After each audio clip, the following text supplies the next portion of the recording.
Washington, Reuters, U.S. Senate Republicans rammed forward President Donald Trump a Euro trademark tax cut bill on Tuesday in an abrupt, partisan committee vote that set up a full vote by the Senate as soon as Thursday, although some details of the measure remained unsettled.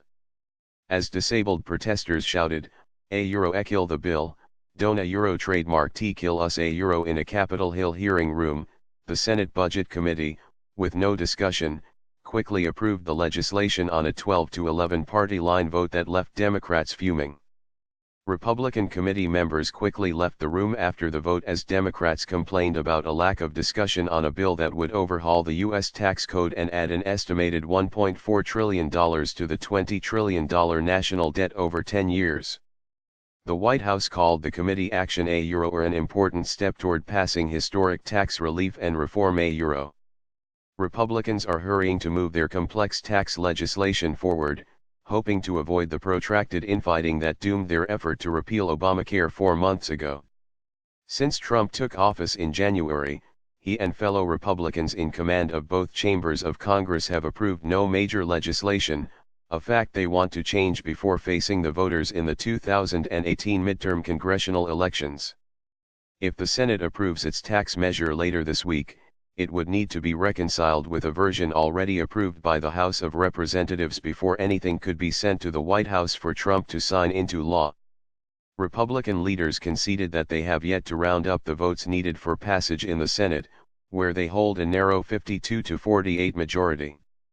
A Euro or at a Euro trademark a challenging exercise, a Euro Senate Republican leader Mitch McConnell said at a news conference. The Senate bill would slash the corporate tax rate to 20% from 35% after a one-year delay. It would impose a one-time, cut-rate tax on corporations a Euro trademark foreign profits, while exempting future foreign profits from U.S. taxation. Tax rates for many individuals and families would also be cut temporarily before rising back to their previous levels in 2025. Key tax breaks would also be curbed or eliminated, making the bill a mixed bag for some middle-class families. Some taxes paid by wealthy Americans would be repealed. Wall Street moved higher on the news that the bill would move to a full Senate vote, with the benchmark S&P 500 SPX index closing up a little over 1%. The Corker concession. As written, the bill would widen the U.S. budget deficit by an estimated $1.4 trillion over 10 years. Republicans maintain that gap would be narrowed by additional economic growth. Senator Bob Corker, one of few remaining Republican fiscal hawks in Congress, said he worked out a deal satisfying his concerns that the tax cuts add too much to the national debt. He said the bill would be modified to automatically raise tax revenues if growth targets were not reached. A Euro, we got a commitment that puts us in a pretty good place a Euro, he said. Details were not immediately available. The Corker concession was one of several lingering uncertainties in the bill that Senate aides said would be nailed down as the measure neared a floor vote. Republican Senator Ron Johnson voted for the bill in the Budget Committee, even though he had said it does not cut taxes deeply enough for some non-corporate businesses. The final version could address his concerns. Aides said tax writers were working to change the tax rate for non-corporate businesses, preserve an individual deduction for property tax payments, and incorporate Corker a Euro trademark's tax revenue idea.